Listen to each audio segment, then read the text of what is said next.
I'm Stephen Craig. And I'm Lee AID. And this is the 14th episode of The Movie Review Show!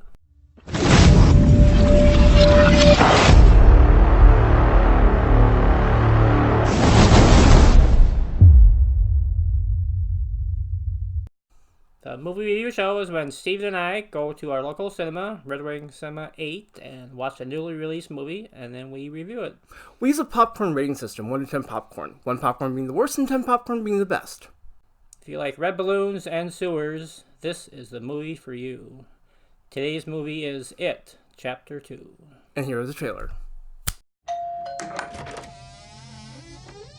Yes, may I help you? I used to live here. Won't you come in? It's the least I can do. Is it like you remember? Cleaner. Well, you feel free to look around while I get the water boiling. Your hair is winter fire. January embers. My heart burns there too.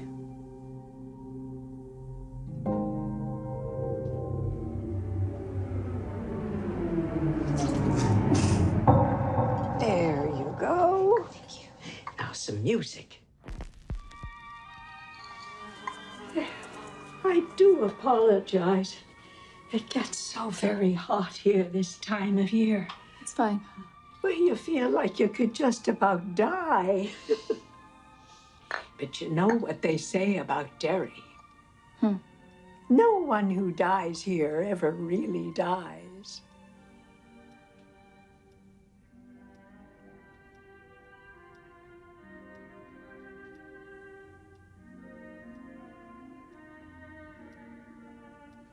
But tell me, how is it being back in Derry? It's good. Strange. Strange? Oh, my. I had some cookies in the oven before you came. Stay right there. I shouldn't impose. I'm gonna... No, I insist. Your photos are lovely, Miss Kirsch. Are these your family? My father came to this country with $14 in his pocket. What did he do, Mrs. Kirsch? My father joined the circus.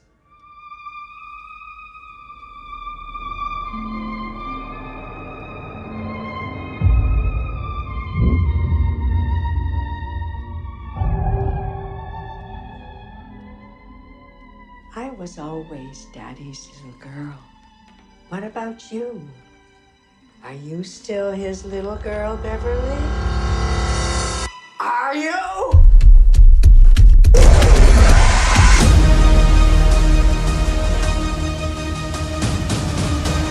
This meeting of the Losers Club has officially begun.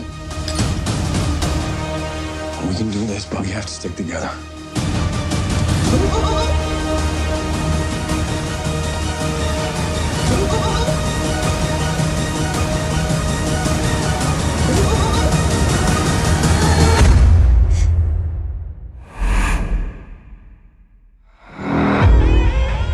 Hello.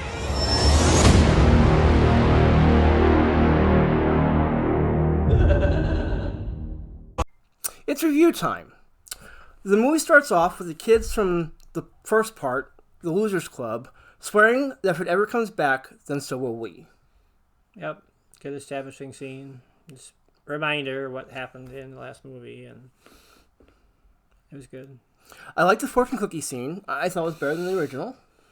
Yeah, that it really. I mean, you knew something weird was going to happen, but yeah, those creatures were cool, cool and freaky. The little girl under the bleacher scene, that made me jump. Yeah, that was in the original movie too, right? I don't think so. Okay, good, because I didn't recognize it. But yeah, it was well done. Lured her in as a firefly. Yeah, very good. The old woman scene and the Paul Bunyan scene, I thought were both really cool. Yep. Yeah, that's the one from the trailer. But yeah, I'd say that Beverly and the old woman, whatever she turns into, that was probably the best. Not the best scene. One of the best scenes in the movie. Probably next to the finale. Yeah, if you've seen the trailer with Beverly and the old woman in the apartment, there's more to the scene than they show on the TV ad. So yeah, they set it up well because you see all these things happening in the background that Beverly doesn't see. It's like she's in for trouble, but she doesn't quite know it yet. But the audience does. So yeah, I love that. I love the Stephen King cameo. We talked about this. He works in an antique store in the movie, and we thought it would have been cool if his shop had been called Needful Things. I know. Yeah. I'm sure that crossed his mind, but yeah, that's where the James McAvoy character gets his bike, and yeah, that was cool. There were enough differences in this movie and the miniseries so that they weren't copycats of each other. Nope. Yeah, like we discussed earlier, the gay couple scene wasn't in the miniseries, and thankfully it was in this one because it's an important scene, and it was in the book too. So yeah, it kind of sets the mood for the whole movie. The ending was mega, and what I mean by that was it was a very long ending, and I'm really glad because it's like I want a long ending when it comes to a movie like this because I want them to show as much as they can. Yeah, very epic battle, the basement of that spooky old house, and yeah, I like the giant clown spider hybrid that it morphed into. Yeah, very spectacular.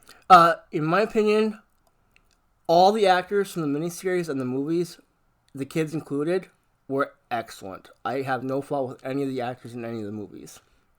No, I really wasn't a core performance in the lot. Billy Hader as Richie Tozier is probably maybe even a little bit better than the rest of them, but yeah, they were all very good. Well, time for my score and Lee's score.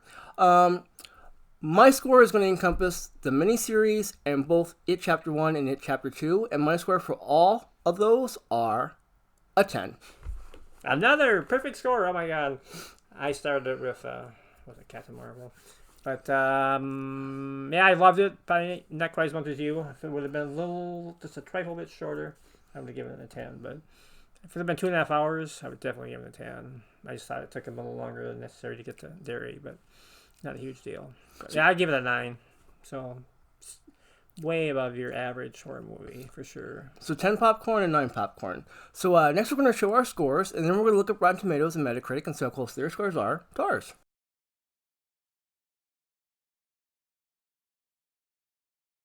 Okay, we're looking at Rotten Tomatoes. Ooh, 63% and 80% audience score. So they didn't really care for the movie. I'm sorry. I loved it. I thought it was fantastic.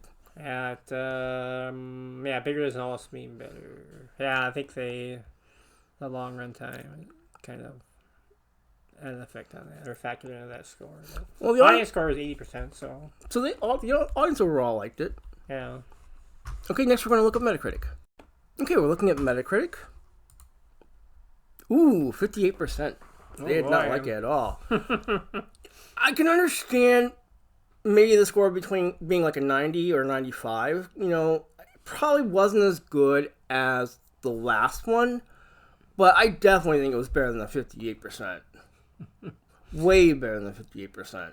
Yeah, we really probably just look at the reviews to see what their issues were, but I'm thinking the long run. I've seen like the longer run time, and they said less scares than the first one, but it didn't seem like that to me. It seemed like there were plenty of scares in it to me, but I loved the movie. I did. I love the movie. I recommend it to anybody out there. If you like horror movies, watch both of them and also the miniseries. I thought they were great. Oh yeah, definitely. High recommended in my book. Next is Steven's Wiki Recommendation. Hi. Lee and I decided that we wanted to add an addendum to this video. We looked at some of the reviews on Metacritic, and we were both disappointed by the scores that Rotten Tomatoes and Metacritic gave this movie. Especially Metacritic. Yeah, this, 58, yeah. If you're going to see the movie just to see a horror movie, but this movie is deeper than that. These two movies and the miniseries are about the kids facing adversity, growing a bond so strong that when they become adults, their bond is still there and they want to come back and help each other through whatever they're going to have to go through. This isn't just a movie that's supposed to scare you. This is a movie that shows that love conquers all and that friendship is real. And so, yes, we were disappointed by the scores from Rotten Tomatoes and Metacritic because we think this story is more than just a horror movie. It is a story about love. And that is our addendum. Next is Steven's Weekly Recommendation. Hi. Due to time constraints, I'm going to start doing Steven's Weekly Recommendation by myself. What is Steven's weekly recommendation? Each episode I recommend something that I think is awesome. This episode's recommendation is A Person, Weird Al Yankovic. My roommates and I recently went to the Weird Al Yankovic concert at the Minnesota State Fair. He was hilarious. The concert was unbelievably professional, which you wouldn't think is necessary for a concert that's supposed to be funny. But because it was so professional, it was perfect. If you don't know who Weird Al Yankovic is, which is hard to believe, he parodies famous songs. He turned Michael Jackson's Beat It into Eat It, and he turned Coolio's Gangster's Paradise into Amish Paradise. Here's a clip from the Minnesota State Fair concert.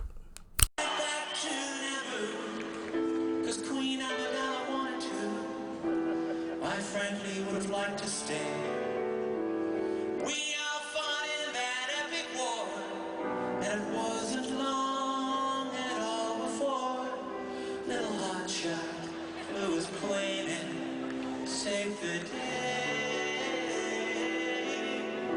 And in the end, some Gungans died, some ships blew up and some pilots fried. A lot of folks were broken. The battle droids were broken, and the Jedi I admire most met up with Darth Maul, and now he's toast. Well, I'm still here and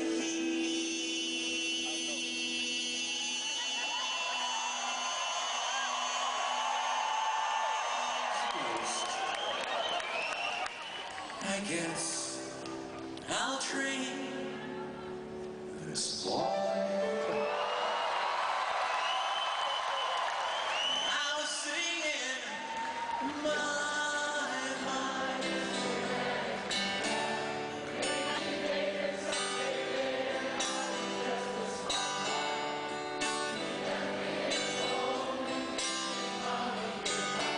Saying soon I'm gonna be a Jedi.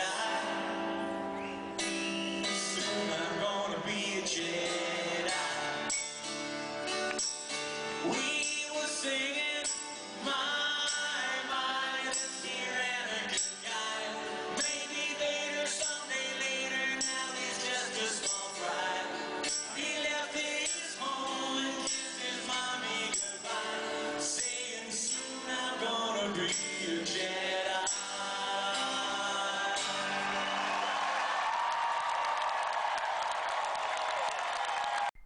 It's the end of the show, which means it's time for Lee's Jokes of the Week. Yay! They're all related to clowns, of course. Good old Pennywise. Okay, first one is, I was at the circus the other day, and a clown gave me a box of popcorn. It was a nice gesture. Gesture. Ah ha ha ha ha. All right, on to schooling. Yes, if you go to clown school, is your education a big joke? If you go to clown school, is your education a big joke? Ha. Are you juggling on your future? Oh my gosh.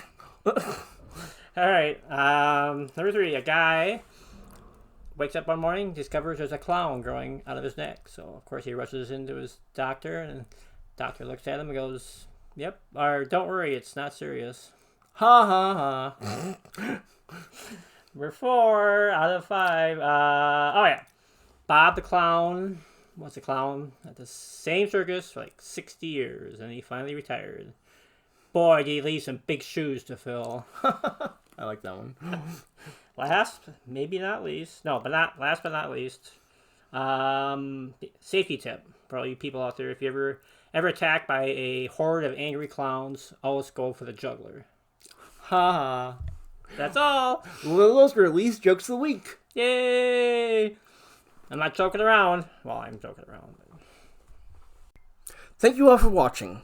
Make sure to like, comment, subscribe, and share our show with your family and friends. And as always, we'll be watching for you.